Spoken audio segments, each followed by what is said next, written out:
everyone! Welcome back again sa my channel. This is Darwana Vlog. So for this video dahil sasagutin natin kasi medyo madami-dami na ang nagtatanong paano nga ba pag hindi marunong magluto. Mostly tanong ito ng mga baguhan, first timer, as in first timer. So ang tips ko sa inyo, tulad ko, baguhan lang din naman ako. Ay, baguhan. First timer din ako bilang katulong, bilang mga tulong. At dito pa nga sa Hong Kong ako nag-work. So ang tips ko sa inyo, sa interview pa lang, sabihin nyo na no idea kayo sa pagluluto ng mga Chinese food. So, sabihin nyo rin doon na willing naman kayo matuto kung paano magluto. So, today, I'm going to market again. Ayan. So, dahil ang mga amo ko ay mamaya pang gabi darating, at yung mag-asawang matanda ay lumabas din, baka hapon na din yung darating. So walang kumbaga hindi limited ang ating time. Kailangan ganitong oras makabalik na. So naisipan kong i-share sa inyo para magka-idea na din kayo kung ano nga bang mga gulay o mga binibili ko. Anong madalas na binibili ko sa market. Ipapakilala ko sa inyo So let's go.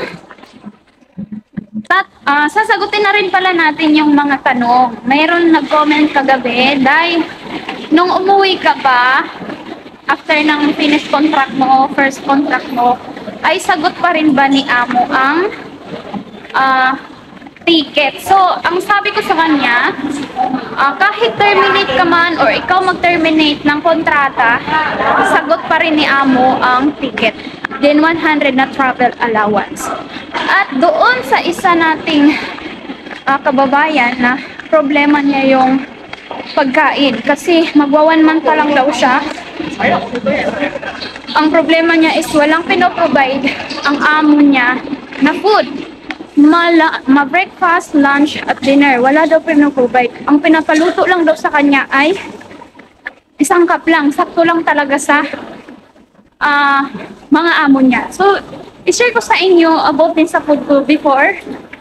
Nakasukat talaga ang dito dahil rice. Then super liit. Super liit din talaga ng sukat ng rice nila. Then, ayun na nga. Ang ginagawa ko,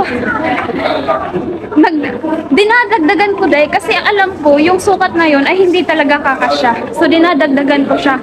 Patago. Ako naman yung nagsasandok. So patago yun. Pero alam ko naman na nakikita din nila yun. So hindi naman na nila ako sinisita until now na na din nila na ano ba tawag doon? Na tinatawaran ako nila na ang aking kanin ay gabundok. Kumbaga sa rice cooker nga na sinasain ko, kalahati sa kanila ng 4, yung kalahati akin na yun. So awa ni Lord pagdating sa rice, kasi hindi ko talaga kaya ang walang rice lalo na sa breakfast. So nung unang araw ko kasi nanginig ako kasi wala akong idea na hindi pala uso ang kanin tuwing breakfast. Bread lang sila as in, tinapay lang talaga sila or magprito lang ng itlog. Ganun lang dito. So nung unang araw ko, ang breakfast ko ay kumain lang din ako ng bun. Yung yung parang Paji bar, parang ganun, pero hindi siya Paji bar. Yun lang din ang kinain ko. So bandang alas 9, kumukulo na ang tiyan ko. Bandang alas 10, wala na, nangatog na ako. Nanginig, pinagpapawisan na ako. So sabi ko sa amo ko talaga, hindi ko na naisip kung magagalit sila o hindi. Sabi ko, pwede ba ako umupo? Kasi nanginginig ako. Tapos alam mo yung boses ko, nangangatog talaga. So tinanong nila ako, bakit? Gano'n, anong problema? Ganyan. Sinabi ko na hindi ko talaga kaya, walang rice sa umaga.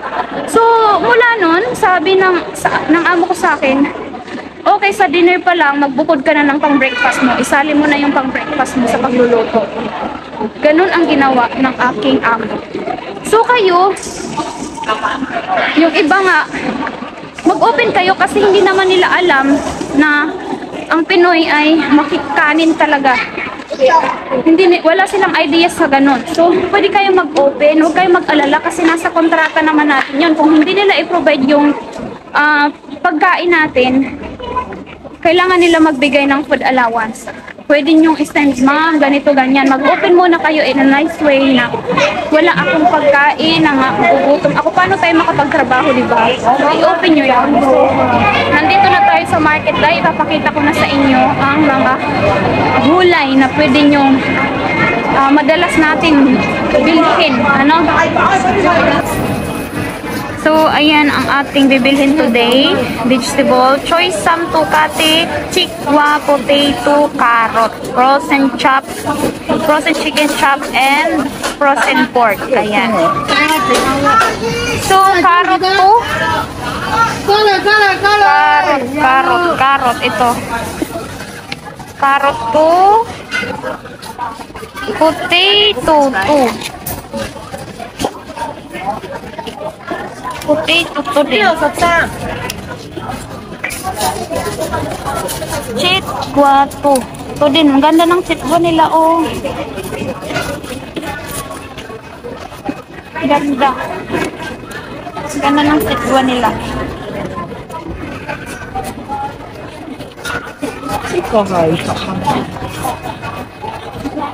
Mga din.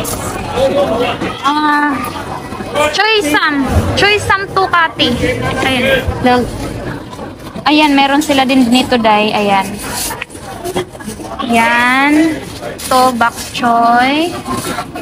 Yung ano nila, ang palaya nila dito bilog, pero bihira si amo ko pumili nito. Meron din dito. Alaya. Bihira lang nabilis. Yung talong nila, ayan. Malalaki. Ito, ano to, pipino, pero ginugulay yan dito. Ito, lotus pangso. Ayan, mais. Ito, day. Chuyukwa. Lagi din to binibili ng amo ko. O, ito, meron to sa atin, sayote, diba? May repolyo din. Ito, dungwa. Papaya. Itong carrots na to, pangsok yan. Then, itong green, pangsok din yan. Madalas din yan natin binibili. Ayan, sibuyas, bawang, bihira. Bihira kasi hindi nga nakain si amo ng bawang. So, itong onion yung lagi namin binibili. Itong onion na to. Ito dahil sigua. Ito, beans. Pero madalas si amo nabili, madalang si amo nagpapabili ng ganito. Ito, ayan. Sigwa ata to na maliliit. Ayan, upo, maliliit lang. Ito dahil panglagay to sa ano dahil. Pati itong papaya panglagay sa soup. 2 bundle. Ayan. 2.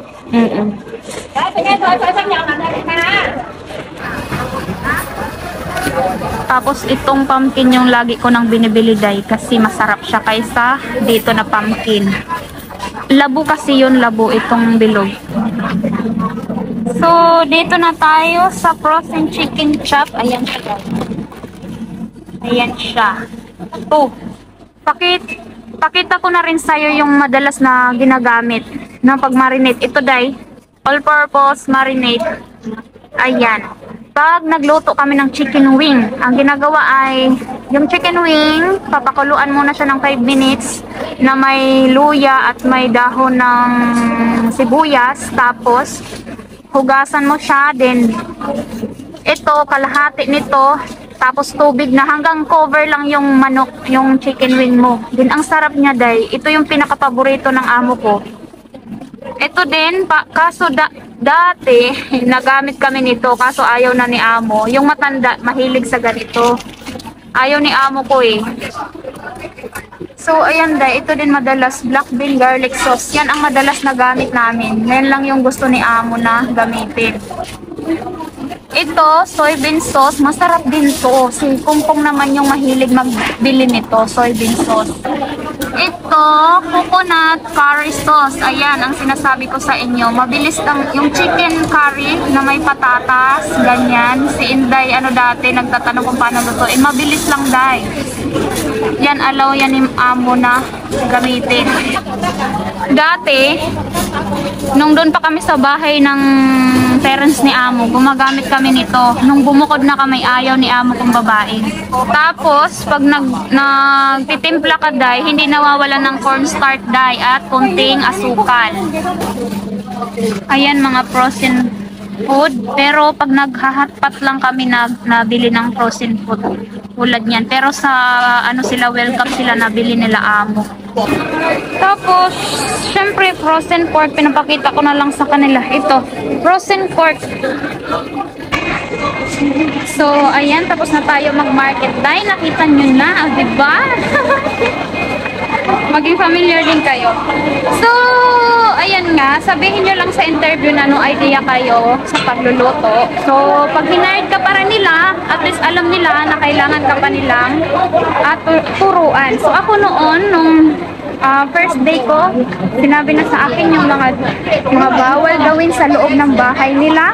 Then, tinanong ako kung yung may itatanong pa ba ako, ano pa ba problema ko. Eh, kasi sa pagdating sa paglilinis, wala naman tayong problema dyan. Sa pagluluto lang talaga. So, yun ang sinabi ko. Sabi ko, amo, ang pagluluto. Kasi no idea ako, oh. Sabi sa akin, don't worry kay si Tanda yung tatay niya ang magtuturo sa akin kasi yun yung talagang kusinero doon. So, meron nga akong isang subscriber na nagtanong sa akin kanina, Day, bakit direct hire ako? Nung interview ko, ang sabi 1 adult lang tapos 2 bata. Pero nung nakita ko na yung kontrata ko, bakit may 2 matanda? So, sinabi naman daw sa kanya na hindi naman doon natutulog. So, pumupunta lang. So, ang sabi ko sa kanya, same yan sa akin. Tulad ko, kasama din sa kontrata ko ang 2 matanda. Pero, hindi naman doon natutulog. So, kasi mostly kadalasan, o diba, trying hard ang pag-English ng Inday nyo. Ano talaga, may matanda na pumupunta, kundi side ng lalaki, side ng babae, ganon. So, kaya sinasali nila sa kontrata yun. Wala namang problema. Ako sa matatanda, nung kasama pa kami sa bahay, sila ang naglalaban ng damit nila. Si lola ko, mabait yun eh. Sila ang naglalaba. So, wala namang problema. Mas maganda nga yun para sa akin kasi at least, nagtatrabaho ka, may nakabantay sa mga bata, hindi ka laging aligaga. Kumbaga, iniisip mo, baka umakyat na. Hindi ka parang laging natakbo. Yun ang para sa akin, mas maganda na may katulong ka o katuwang ka sa pag-aalaga. Diba? Kasi lalo na pag 2 alaga mo at maliliit pa, makukulit, malilikot. So, walang problema yan. At ano lang, pakisamahan mo lang ang matanda, purihin mo, lagi kang nakangiti, uunahan mo silang nakangiti, batiin sa umaga. Ayan, ganun ang lola ko, mabait yung lola ko, hindi yun palaki ko. Ako yung unang bumabati sa kanya. So, ayan lamang for today's video, day. Kung nagustuhan mo ang video na to, don't forget like and subscribe. Ciao! Sa next vlog, bye bye!